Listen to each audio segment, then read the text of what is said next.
নমস্কাৰ, মোৰ নাম ধনঞ্জিত দাস। মই আজি বৰগীত কবিতাটোৰ কেইটামান প্ৰশ্নৰ উত্তৰ লৈ আহিছোঁ।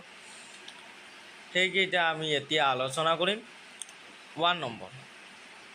1 নম্বৰ, বৰগীতৰ 4টা লক্ষণৰ বিষয়ে লেখা। উত্তৰ: বৰগীতৰ 4টা লক্ষণ হ'ল: ক. বৰগীতসমূহ শাস্ত্ৰীয় ৰাগ তালযুক্ত গীত। খ. বৰগীতৰ ভাষা ব্ৰজৱলী। গ. বৰগীতসমূহ ভক্তিমূলক তথা ঈশ্বৰৰ মাহাত্ম্য প্ৰকাশক। খ.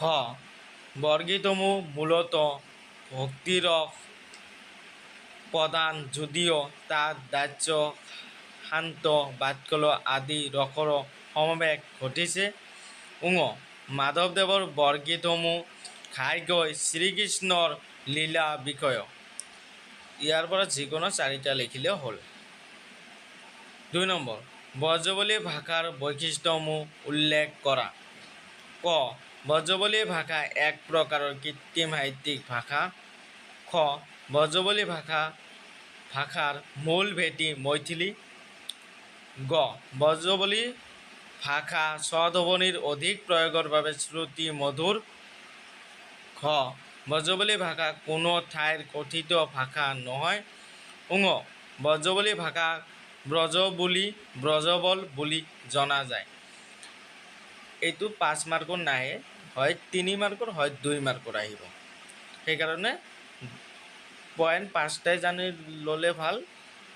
যিমান মাৰ্কৰ আহিব সিমানকেইটা পইণ্ট লিখি দিলে হ'ল। 3 নম্বৰ। খনক সনন্দ যোগী যাহোকো ধিয়াই সকলো নিগমে যাক বিচাৰি নাপায়। তাৎপৰ্য বিচাৰ কৰা।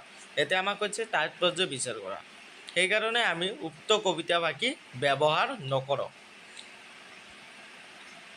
উত্তৰ: শ্ৰী শ্ৰী মাধৱদেৱে হৰিস্বৰূপ শ্ৰীকৃষ্ণৰ কথা উল্লেখ কৰিছে। মানৱৰূপী ভগৱান শ্ৰীকৃষ্ণই এই সংসাৰৰ দুখ মোচন কৰিছে। তেওঁৰ মহিমা অপাৰ। ঋষি মুনিৰ দৰে যজ্ঞশীত পুৰুষেও তেওঁৰ মহিমাৰ কথা বুজি নাপায়। মহাপুৰুষ মাধৱদেৱে নিজকে অজ্ঞানী বুলি ভাবিছে। এই বাক্যশাৰীৰ পদ ফাঁকিৰ মাজেৰে ইয়াকে বুজাইছে। 4 নম্বৰ। বৰগীতটিৰ ৰচকৰ চমু পৰিচয় দিয়া। এইটো 3 মাৰ্কৰ কাৰণে আহিব। উত্তৰ: শ্ৰী শ্ৰী মাধৱদেৱৰ 1499 চনত লখিমপুৰ জিলাৰ নৰনাৰায়ণপুৰৰ লেটেকু পুখুৰীত জন্ম হৈছিল। তেওঁৰ পিতৃ গোবিন্দগিৰি ভূঞা আৰু মাতৃ মনোৰমা।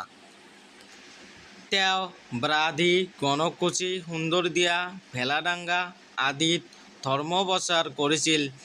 তেখেতৰ সাহিত্যিক জীৱনৰ কীৰ্তিস্তম্ভ হ'ল নামঘোষা।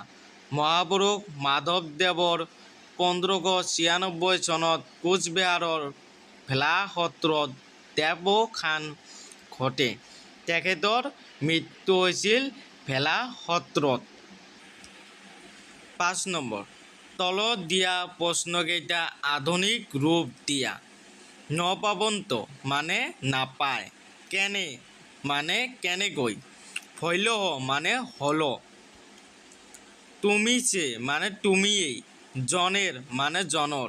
কহয় মানে হয়।